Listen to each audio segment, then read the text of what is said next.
પ્રભુનો એક સમય છે મારા પ્રિયો, તમારા જીવનમાં ગમે તેવી પરિસ્થિતિઓ કેમ નહીં આવશે, પણ પ્રભુનો એક સમય છે જ્યારે પ્રભુ તમને મળવા માટે આવે છે.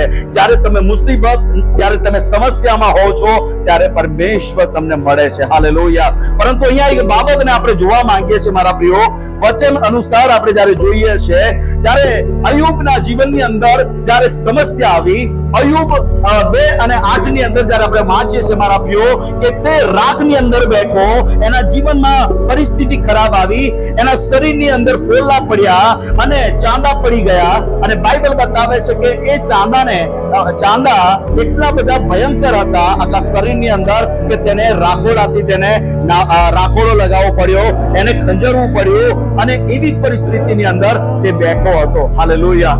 પરંતુ મારા પ્રિયો, એ મુશ્કેલીના સમયમાં, એ દુઃખના સમયમાં મારા પ્રિયો, એના મિત્રો પણ એને છોડીને ચાલ્યા ગયા, સમય આવ્યો, એની પત્ની પણ એને છોડીને ચાલી ગઈ. પરંતુ પરમેશ્વરનું વચન એમ કહે છે મારા પ્રિયો, અય્યુબ 42:10 ની અંદર, અય્યુબે એ મુશ્કેલીના સમયની અંદર, અય્યુબે એના દુઃખના સમયની અંદર, અય્યુબે એની પરિસ્થિતિઓની અંદર એને બાળકો ગુમાવ્યા. મારા પ્રિયો, અય્યુબે એના જીવનની અંદર મિલકત ગુમાવી દીધી, એની પાસે જે કંઈ પણ હતું તે ગુમાવી દીધું, એના જીવનની અંદર જે સ્વાસ્થ્ય સારું હતું એ સ્વાસ્થ્ય પણ એને ગુમાવી દીધું. પરંતુ પરમેશ્વરનું વચન એમ કહે છે અય્યુબ 42:10 ની અંદર, કે જે કંઈ પણ અય્યુબે ગુમાવ્યું, જે કંઈ પણ અય્યુબે અમારા પ્રિયો પાછળ છોડી દીધું, પરમેશ્વર એને બમણો આશીર્વાદિત કર્યો. હાલેલુયા. હાલેલુયા.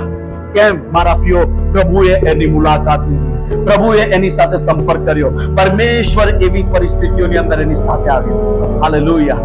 આજે કદાચ તમને એવું લાગતું હશે મારા પ્રિયો, મારી કોઈ મુલાકાત નથી કરતો, મારા જીવનની અંદર કેમ આવી પરિસ્થિતિ છે, મારા જીવનની અંદર કેમ દુઃખ છે. પણ મારા પ્રિયો, એક સમય એવો હોય છે જ્યારે પ્રભુ તમને મળવા માટે આવે છે. હાલેલુયા. સમજો મારા પ્રિયો, આજે તમારા જીવનમાં, આત્મિક જીવનમાં જે કંઈ પણ તમે નુકસાનીનો સામનો કર્યો છે, આત્મિક જીવનની અંદર કદાચ તમે જે કંઈક ગુમાવ્યું છે, પ્રભુ એ બાબતોને પાછી આપવાને માટે મારા પ્રિયો, પ્રભુ તમારી પાસે આવવાનો છે. હાલેલુયા.